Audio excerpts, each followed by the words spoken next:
ઝઘડે દુષ્કર્મમાં ભોગ બનનારી આપણી દીકરી છેલ્લા એક સપ્તાહથી મોત સામે લડી રહી હતી અને આ જંગમાં હારીને જ્યારે એના મોતના સમાચાર સાંભળવા મળ્યા ત્યારે આપણે સૌ ખૂબ દુઃખી થયા છે। ત્યારે એમની માતા પિતા એમના પરિવાર પર શું ગુજરતી હશે એ સંવેદના સાથે આપણે સૌએ વિચારવું પડશે। આજે છેલ્લા 10 વર્ષમાં ગુજરાતમાં આવા કેસોની સંખ્યામાં 400 ગણો વધારો થયો છે અને આવા નરાધમોને ફાંસી આપવા કે આ પરિવારને ન્યાય અપાવવા માટે પણ ઘણો વિલંબ થાય છે। આજે પોક્સો જેવા 4375 કેસો આજે કોર્ટોમાં પેન્ડિંગ છે। 2019 ઓક્ટોબરમાં સ્પેશિયલ ફાસ્ટ ટ્રેક કોર્ટો બનાવવામાં આવી ગુજરાતમાં। આ કોર્ટોમાં પણ 912 જેટલા કેસો આજે પેન્ડિંગ છે।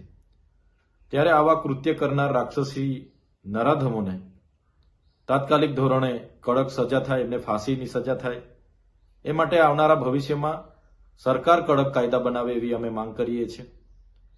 સાથે કોઈ પણ દીકરી સાથે આવી ઘટના નહીં જ ઘટવી જોઈએ।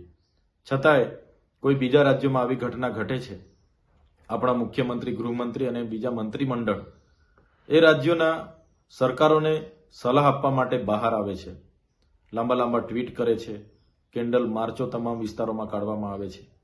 ઝઘડેની ઘટનામાં આટલા દિવસો સુધી સ્થાનિક નેતા હોય કે ગુજરાત સરકારના ગૃહમંત્રી, મુખ્યમંત્રી જે મૌન સેવ્યું છે, એ મૌન આવા કૃત્ય કરનાર લોકોને હિંમત આપતું હોય છે। એટલા માટે આવનારા ભવિષ્યમાં કડકમાં કડક કાયદા થાય અને આવા કૃત્ય કરનાર વ્યક્તિને જાહેરમાં ફાંસી મળે એવી અમે માંગ કરીએ છીએ।